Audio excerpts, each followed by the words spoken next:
There's a keypad. Punch in connects to the building next door.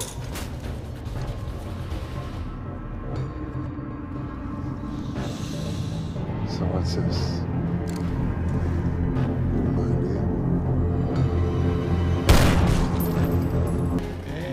Let's go.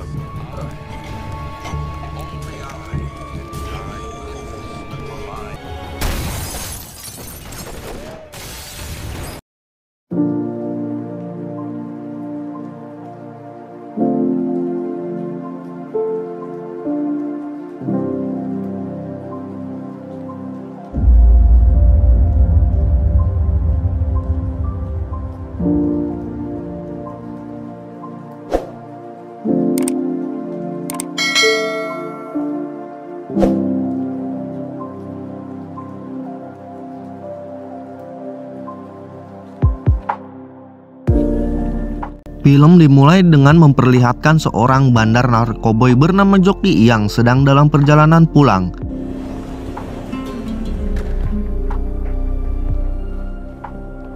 Sesampainya di rumah, Joki pun melakukan aktivitas ngojai alias berenang, yang tentunya di sebuah kolam renang miliknya yang ia bangun dari hasil penjualan tramadol selama kurang lebih 7 bulan. Pada saat berenang itu, Joki tiba-tiba melihat sebuah jam tangan mewah yang membuat dirinya cukup tertarik. Namun ketika ia hendak mengambilnya, tiba-tiba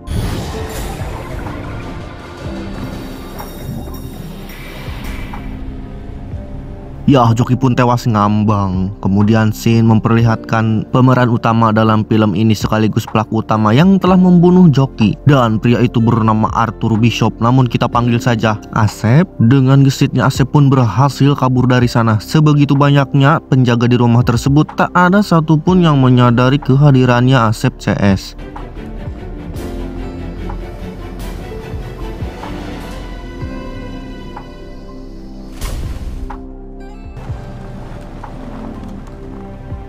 Dan Asep pun pulang ke rumahnya menggunakan speedboat.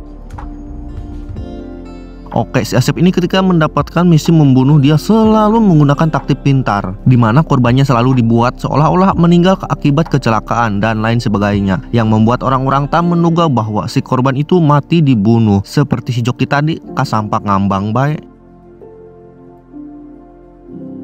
Esok harinya Asep pergi ke sebuah kedai untuk bertemu salah satu pimpinan organisasi di mana Asep bekerja. Pria tua itu bernama Hari Mekena, namun kita panggil saja HM. Diketahui mereka berdua sudah lama saling mengenal. Mereka pun berbincang santai mengenai banyak hal. Sampai akhirnya mereka mengobrol tentang anaknya HM bernama Steve. Entah apa yang terjadi dengan anaknya HM itu.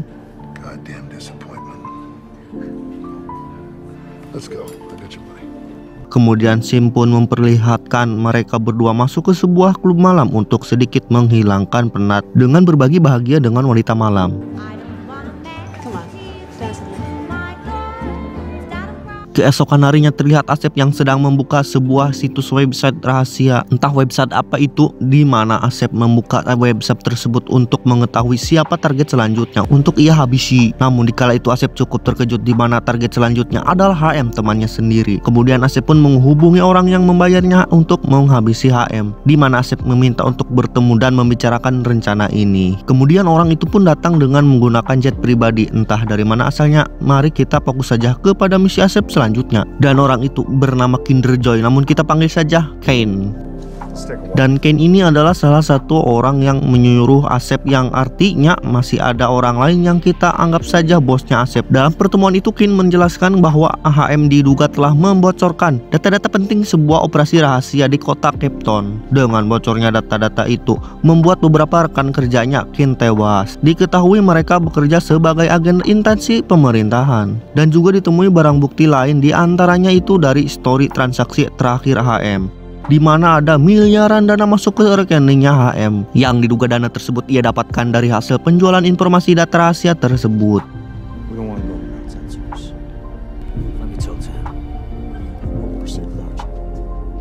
Dan ketika kembali ke rumah, Asep terlihat dilema dengan misinya kali ini. Dan akhirnya Asep pun menelpon HM yang saat itu HM sendiri sedang bekerja di kantornya. Dan ternyata Asep menyuruh HM untuk segera kabur dari tempatnya bekerja, karena kini Ken dan beberapa anggotanya akan mendatanginya. Yang jelas kedatangannya Ken ini sudah pasti akan terjadi hal-hal yang tidak diinginkan yang akan menimpa HM.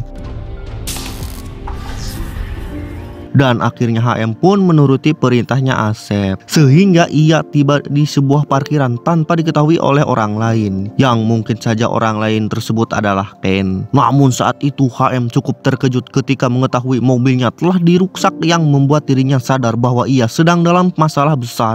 Dan ternyata semua itu adalah skenario Asep sendiri. Alih-alih Ken yang akan menghabisinya, ternyata Asep sendirilah yang mengeksekusinya. So what's this? Any idea? Dikarenakan mereka berdua sudah saling kenal cukup lama, HM sendiri mengetahui trik Asep sendiri yang selalu membuat korbannya seolah-olah mati karena kecelakaan. Dan kali ini skenario yang Asep buat seolah-olah HM mati dirampok. Dan esok harinya Asep sendiri menghadiri pemakamannya HM, dan di sana Asep bertemu dengan putranya HM yang bernama Steve itu. Dalam pertemuan itu terlihat biasa saja tanpa curiga sedikit pun bahwa Asep lah yang telah membunuh HM. Dimana kala itu Steve sendiri menawarkan tumpangan kepada Asep untuk pulang ke rumahnya.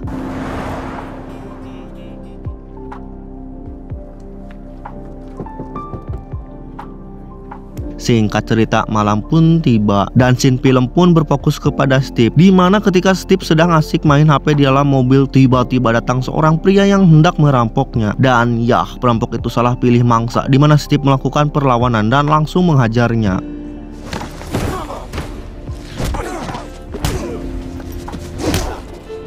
Tak lama kemudian Asep pun muncul untuk melerainya, karena Asep tidak mau Steve menjadi incaran polisi di sana karena telah melakukan pembunuhan terhadap perampok itu.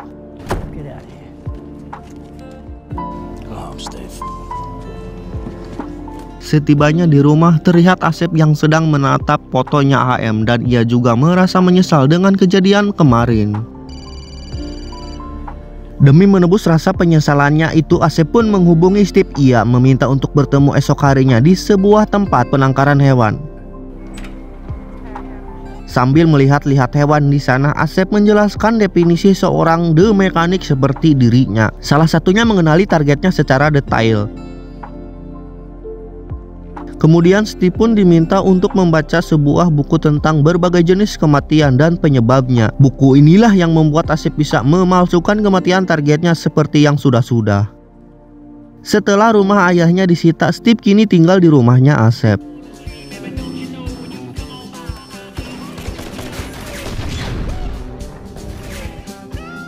Setelah beberapa pekan melakukan latihan secara intens, kemudian Asep mengajak Steve ke sebuah tempat untuk bertemu seseorang, dan tiba-tiba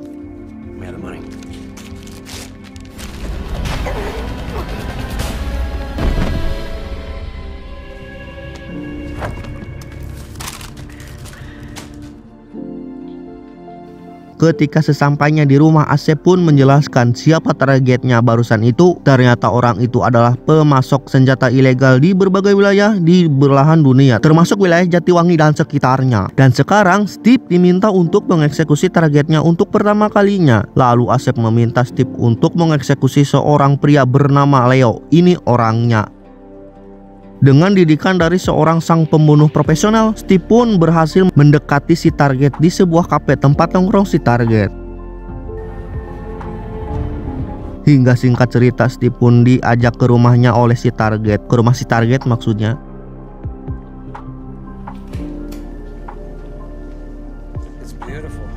Dan ketika di sebuah kamar, Steve pun mencoba mengeksekusinya dengan cara mencekiknya, seperti yang dilakukan Asep kemarin. Namun inilah yang terjadi.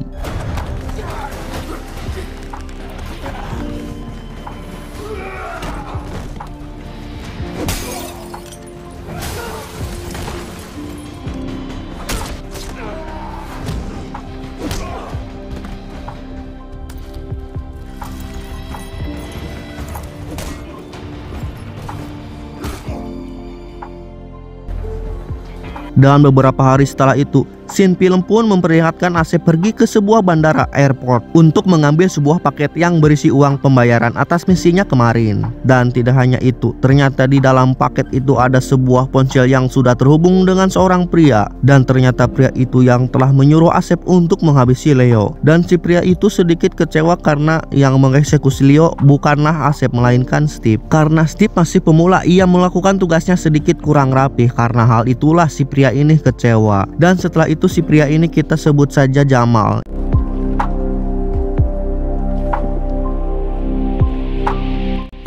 Ia memberitahu Asep bahwa akan ada misi selanjutnya dengan bayaran yang cukup tinggi, di mana targetnya kali ini bernama Bugi. Bugi ini adalah seorang pemuka agama terkenal yang mendapatkan kekayaan berlimpah dari berbagai penggalangan dana dan beberapa program televisi.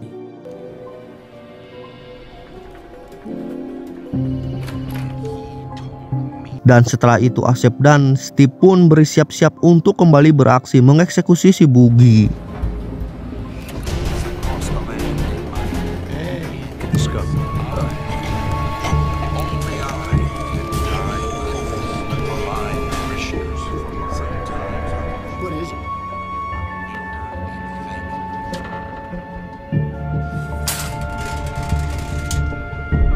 Dan si Bugi pun tewas. Namun ketika ajudan si Bugi memeriksa keadaan sekitar, tiba-tiba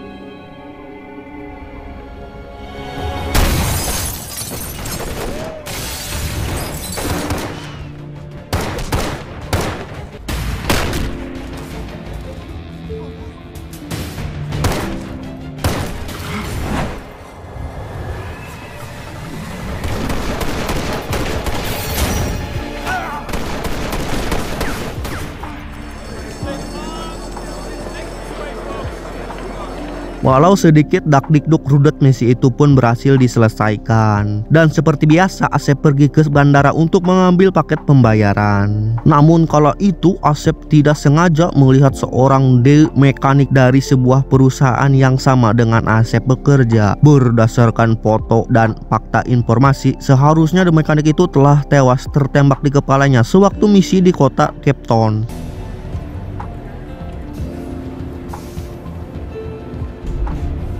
Asep pun mengikutinya sampai masuk ke sebuah bus. Tanpa basa-basi, Asep pun langsung menanyakannya apa sebenarnya yang sudah terjadi. Pria itu pun langsung menjawabnya dengan jujur, yang ternyata Jamal telah membayarnya dengan nilai yang cukup tinggi untuk membunuh 4 agen lainnya saat bertugas di Cape Town. Dan setelah itu dia disuruh menghilang untuk sementara waktu. Dan tiba-tiba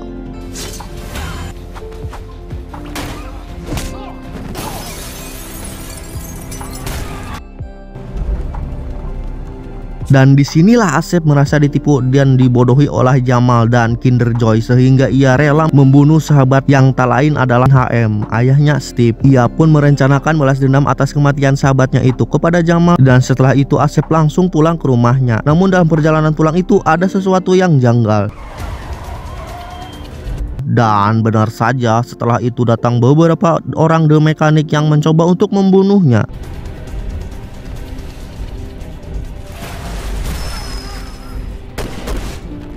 Kala itu Asep langsung menghubungi Jamal dan memberitahu kepadanya jika dia tidak usah repot-repot untuk mencarinya karena Asep sendirilah yang akan mendatanginya. Dan Asep juga menghubungi Steve yang berada di rumahnya dan memberitahu bahwa saat ini keadaan mereka berdua sedang tidak baik-baik saja. Dan benar saja, inilah yang terjadi.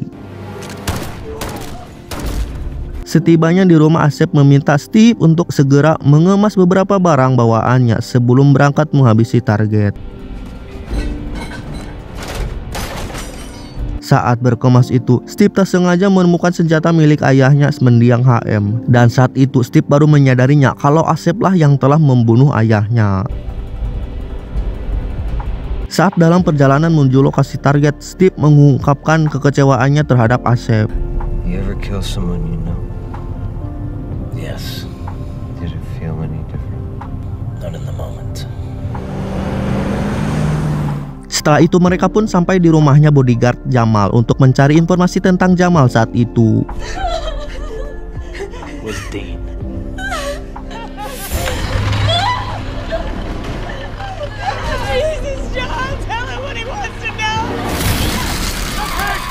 Dan akhirnya si bodyguard itu pun memberitahukannya. Dan Asep pun langsung menghubungi Jamal, dan Asep pun langsung menanyakan berapa banyak uang yang ia dapatkan hasil dari membunuh HM, ayahnya Steve. Lalu si Jamal kampret mengatakan bahwa kliennya menghargai kepala HM sebesar 50 juta dolar. Namun kala itu Jamal terlihat panik ketika mengetahui lokasi teleponnya Asep berada di gedung yang sama dengannya saat ini. Dan karena mengira Asep berada di gedung yang sama, akhirnya Jamal dan antek-anteknya memutuskan untuk pergi dari gedung tersebut. Yah, kabur sianya. Namun ketika mereka hendak kabur, tiba-tiba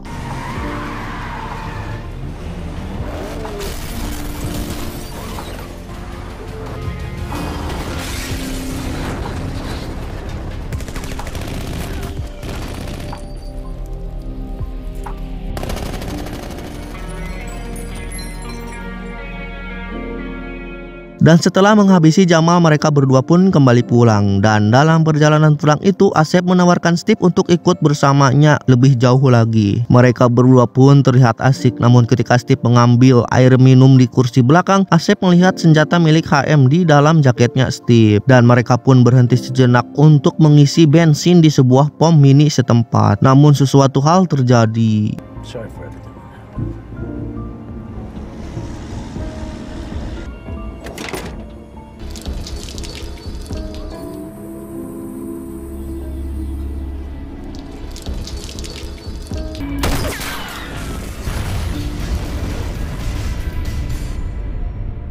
Ya, Steve pun meledakkan mobil itu bersama Asep di dalamnya. Setelah merasa berhasil membunuh Asep, Steve pun kembali ke rumahnya Asep untuk mengambil sebuah mobil milik Asep.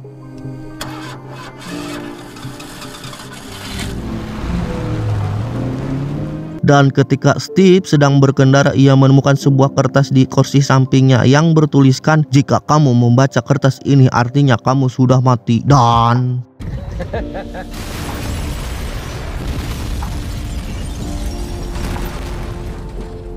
Dan ternyata ketika Steve meledakkan mobil di pom itu, terlihat di CCTV kalau sebenarnya Asep berhasil keluar dari mobil tersebut.